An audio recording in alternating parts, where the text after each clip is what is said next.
কক্সবাজার শহরে ভয়ঙ্কর ছিনতাই চক্রের ৫ জন পেশাদার ছিনতাইকারীকে গ্রেফতার করেছে জেলা পুলিশ।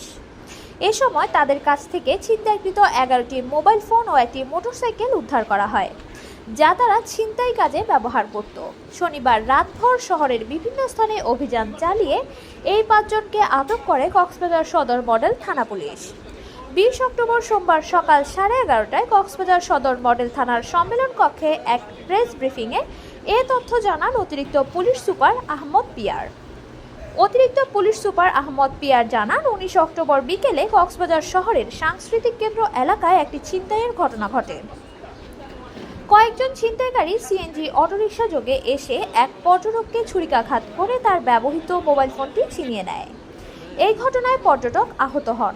ঘটনাটি জানাজানি হলে তাৎক্ষণিকভাবে জেলা পুলিশের নজরে আসে।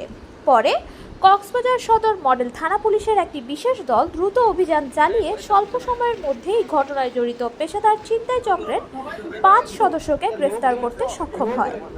গ্রেফতারকৃতরা হলেন মোহাম্মদ সাইফুল ইসলাম, মোহাম্মদ বাবুল ইমরান সরোয়ার ইমন, মোহাম্মদ সোহেল, মোহাম্মদ সিদ্দিক ওরফে কানাইয়া।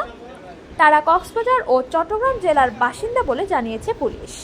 এই ঘটনায় ছিনতাইয়ের শিকার পর্যটক সাইফুল্লাহ, যিনি টাঙ্গাইলের বাসাইল উপজেলার নাহালি এলাকার বাসিন্দা, কক্সবাজার সদর মডেল থানায় একটি মামলা দায়ের করেছেন। পুলিশের পক্ষ থেকে জানানো হয়েছে, কক্সবাজারে বেড়াতে আসা পর্যটকদের নিরাপত্তা নিশ্চিতে জেলা পুলিশের নিয়মিত টহল ও বিশেষ অভিযান অব্যাহত থাকবে। আপনারা জানেন, গতকালকে বিকালে আমাদের এখানে সাংস্কৃতিক কেন্দ্রের সামনে একটা ছিনতাইয়ের ঘটনা ঘটে এবং তাদের ছিনতাইয়ের কাজে ব্যবহৃত একটি মোটরসাইকেল সহ বিভিন্ন জায়গা থেকে ছিনতাই হওয়া 11টি মোবাইল আমরা উদ্ধার করি।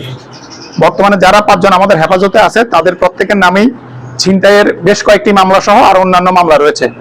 তো বর্তমানে তাদের বিরুদ্ধে আইনানুগ ব্যবস্থা প্রক্রিয়াধীন। তো আমাদের বর্তমানে সদর থানাতে বিভিন্ন জায়গাতে 6টা টহল টিম আমাদের আছে। আমাদের শুধু এই শহর কেন্দ্রিক আমাদের শহরেই দিনে 3টা রাতে 4টা মোবাইল টিম আমাদের চালু থাকে সবসময়।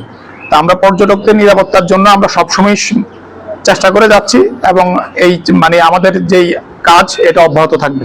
আপনারা জানেন যে আমরা নিয়মিত কাজ করে যাচ্ছি। যারা ছিনতাইয়ের সঙ্গে জড়িত প্রত্যেককেই আমরা সার্ভেলেন্সে রেখেছি, তাদেরকে খোঁজা হচ্ছে। যাদেরকে পাচ্ছি আমরা তাদেরকে ধরেই আমরা আইনানুগ ব্যবস্থা নিচ্ছি। মীর কাশেম আজাদের তথ্য ও চিত্রে কানিজ ফাতেমা, চ্যানেল 21, কক্সবাজার।